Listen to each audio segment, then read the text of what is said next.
हमारी पिछली वीडियो देखकर आपको इन्वेस्टिंग के बारे में काफ़ी कुछ समझ आया होगा। अब आपको ये तो पता चल गया कि इन्वेस्ट करना ज़रूरी है, पर मन में एक ही सवाल आता है कि स्टार्ट कहाँ से करें।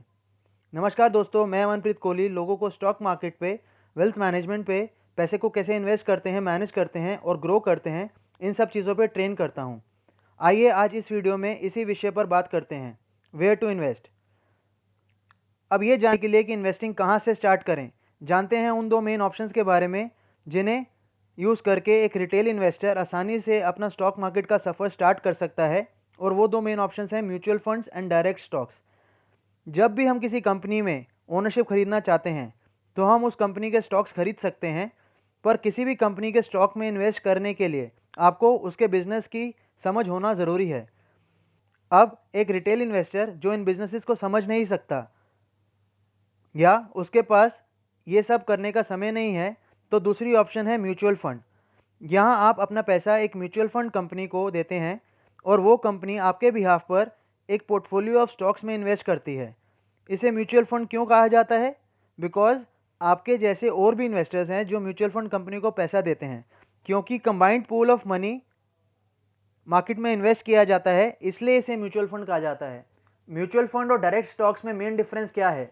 जब भी आप किसी पर्टिकुलर कंपनी के स्टॉक में इन्वेस्ट करते हैं तो आप उस कंपनी के बिजनेस रिस्क से एक्सपोज होते हैं कि वो कंपनी खुद कैसा परफॉर्म करेगी, उसकी इंडस्ट्री में उसकी परफॉर्मेंस कैसी रहेगी, उस कंपनी में कोई कॉर्पोरेट गवर्नेंस इशू तो नहीं है, कंपनी के मैनेजमेंट अपने शेयर होल्डर्स के बारे में कितना सोचती है।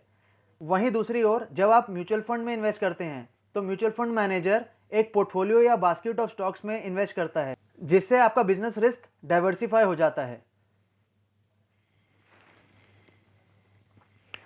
आप सबको ये जानकर हैरानी होगी कि आज भी less than 5% of Indian population equity market में इन्वेस्टेड है।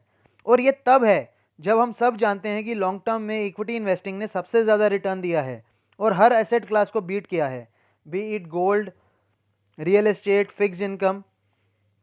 और इसका मुख्य कारण आपको क्या लगता है, क्या है इसका मुख्य कारण? मतलब हमें पता है कि ये एसेट क्लास सबसे ज़्यादा रिटर्न देती है, पर हम फिर भी इन्वेस्ट नहीं कर रहे और अपने पैसे को फिक्स डिपॉजिट्स में, गोल्ड में ही अपनी सेविंग वहाँ रख रहे हैं।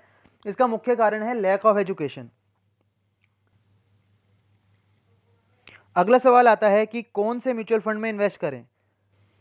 एम्फी यानी कि association of mutual funds in India के मुताबिक 2020 के डेटा के हिसाब से इंडिया में 44 एसेट मैनेजमेंट कंपनीज या म्यूचुअल फंड कंपनीज हैं और उनके 2500 से ज़्यादा फंड्स अवेलेबल हैं।